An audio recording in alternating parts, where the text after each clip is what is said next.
welcome back to my channel. Today I wanted to talk to you about separating seedlings. So when you first sow seeds for indoors, it's typical that you plant more than one seed in a container because you never know how many are going to grow. So I have several lavender seeds that I've planted right now that are really overcrowded, and I think it's inhibiting their growth. So I am going to attempt today to separate them apart, put them in some bigger pots, and see if I can get them to grow a little bit more. So there are a few things that you need to set yourself up for success if you're going to do this. First thing you're going to need is some potting soil. So I have some organic potting soil here that I'm going to add my water to and mix that up. You're also going to need new planters. I have several sizes here of different ones that I can use. And then you're also going to need a couple of tools to get the plants out of whatever container they're in, whether they're in a 6-pack or if they're in a peat pod or whatever they may be in. For the peat pods, I think I can probably just rip them apart. But if you are using a different kind of container, you could use the back end of a plastic spoon, fork, or knife. You could use a skewer. You could use your finger. I would be tempted to use my fingers just because I feel like I would have less potential to damage any root system by doing that.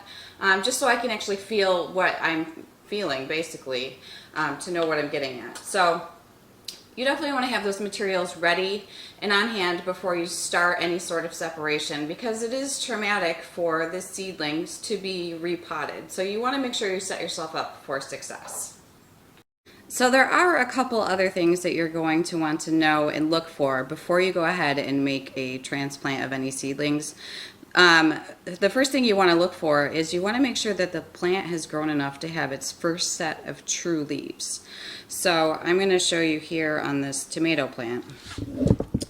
So let me get these other ones out of the way. You can see here there's 4 sets of leaves. These 2 that look plain and don't really look like a tomato plant, those are not the true leaves. These are the first ones that come out of your seed when they're starting to grow, and they're known as seed leaves. And these ones will drop off naturally.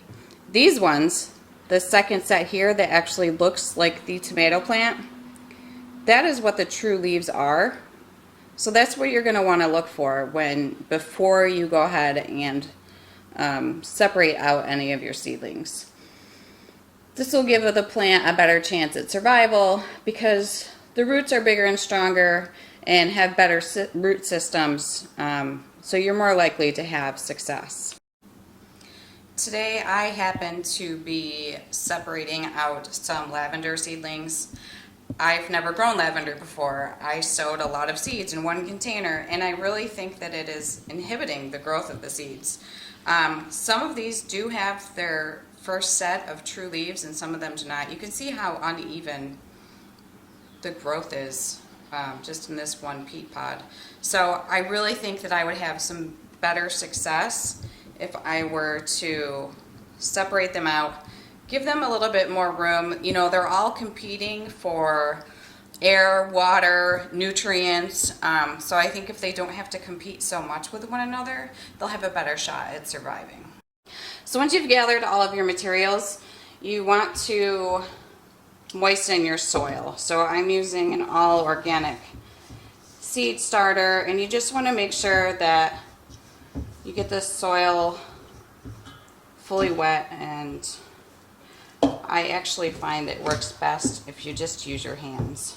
But I'm not sure I have enough water yet, so I think before I start in with my hands, I will grab some more water. Okay, so I added more water, and I got my soil nice and wet. It's nice and even.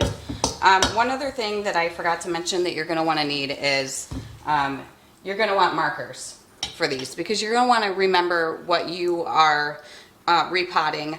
For the moment right now, all I'm doing is lavender, so that will be pretty easy to keep track of. So I think because I do have so many lavender plants that I am going to at least put 2 per pot in the new pot. And then the next time that they're ready for transfer, I will be able to put them right outdoors. So I think it will be okay. I wouldn't want to transfer them more than I have to. So I'm just going to put a little bit of dirt in each of the cups, and I like to leave a little over to the side, then I can place the plant in on its side and cover the rest with dirt. And the dollar store has these great plant trays to keep everything on, which is great because I am constantly having to move my plants out of the way of the cat who likes to eat all of my plants. And another reason that I am having to repot everything right now is because everything is getting too big for the little grow house that I have. They're too tall now. So I'm going to have to find some interesting solutions on where I'm going to be able to actually keep the plants where they can get sunlight during the day and also not get ruined by my cat. I know one time last year I took the kids to school, and by the time I got home, my cat had eaten off the tops of all my tomatoes, which was pretty disappointing. All right, so I'm going to do just one more for now, just so you get the idea, and then I'll show you how you actually go ahead and transfer the plants over. Okay, so I am going to use a pair of scissors just to cut open my peat moss, just to get my peat pod, just to get it started. I don't, if you do this, just be very careful, but you can see how easily this literally just rips apart. So you just want to be gentle when you're doing this. You don't want to be in a hurry. Just take your time so you can get your plants transferred over safely. So if you're transferring your plants and they fall apart very easily, probably means that they don't have very strong root systems like this one. They seem to be all grouped into one place.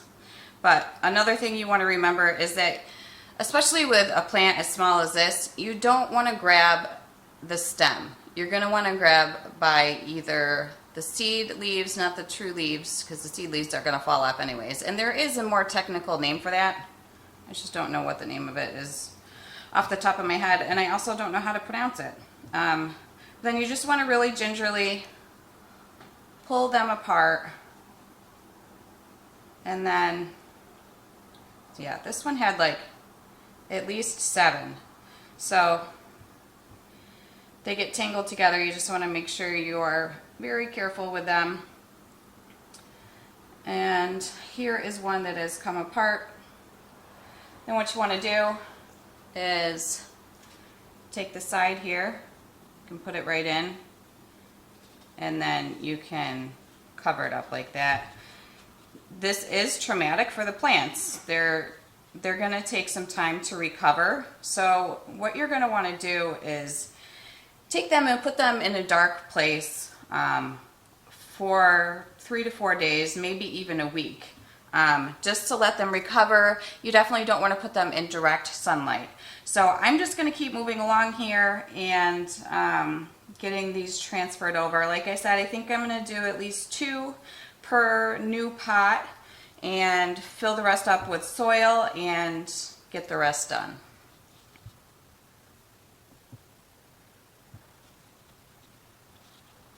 Okay.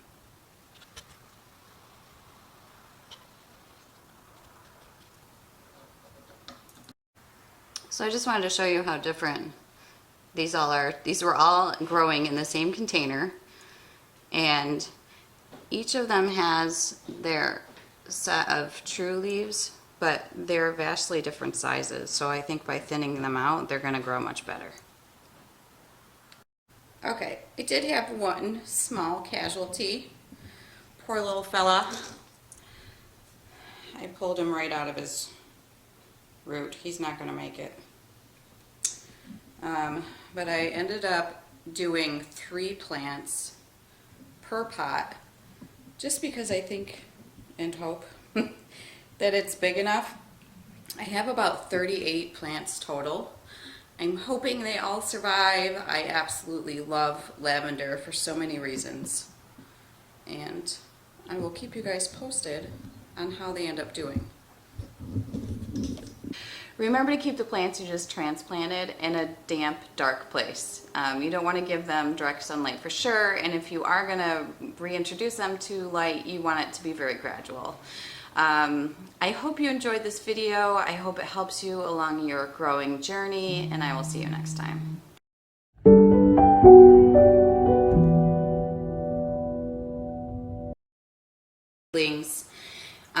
I am in a dark, damp place for a couple days just so they can reacclimate. Blah, blah, blah. Remember to keep your plants that you've just transplanted. Remember to keep your plants that you just transplanted in a warm, what is wrong with me?